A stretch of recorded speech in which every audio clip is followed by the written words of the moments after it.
couple came to Antarctica for an expedition. They found something strange. While they're wondering what's going on here, a shark took Jack into the water. Ross quickly went back and got out his fishing gun and loaded it and fired him into the ocean. Jack quickly grabs the gun. Ross is dragging Jack along on his snowmobile, and the sharks are chasing them. Jack finally made it back to shore. They ran back to the lab. The man asked them what happened. Ross said they ran into a shark. No one believed him. A little while later, the lab started shaking. One of the men went out to check it out.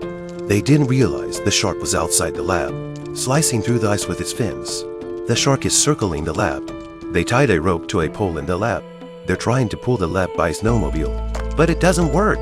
By now, the ice is breaking up around them. They went back to the lab to figure out how to kill the shark. They used a gas gun to make a bomb. Jack threw it into the water, and it exploded. The shark was fine, but the signal tower in the lab fell down. They went back to the lab, and that's when, under the shark's attack, the ice had cracked. Ross quickly used his instruments to call for help, and the lab slowly sank to the bottom. Fortunately, the lab was able to withstand the water pressure.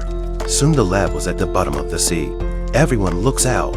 Sharks are starting to crash into the lab. There's a leak in the lab. Jack put on his hat and managed to weld the leak. But then the power went out, and there was more bad news. There's only enough oxygen in the lab for one day. Paul said he'd go outside and start a backup.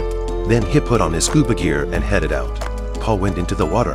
He swam carefully through the water. The sharks didn't notice him, and so he went downstairs. He managed to activate the backup power. The lights came back on. Jack activated the switch, and Paul came back safely, but there was still no signal on the radio. So they got some wire rope. Paul set off again. He managed to get the signaling device to the surface. At that moment, an icebreaker contacted the lab.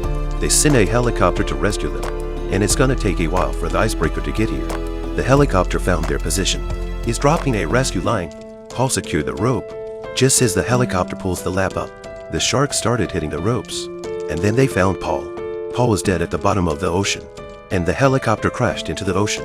Jack was working with the captain. Ross thought of the rescue bag, so they dropped off the rescue bag and the hydrogen tanks. Jack and Kate went into the water to install the rescue bag. A shark came out of nowhere and killed Kate. Jack quickly opened the hydrogen tank. The lab floated, and that's when the shark broke the glass.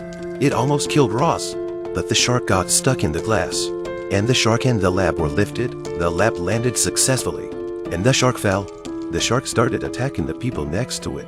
Jack picked up the pistol that fell on the floor and blew up the hydrogen tank, and finally blew the shark into the ocean.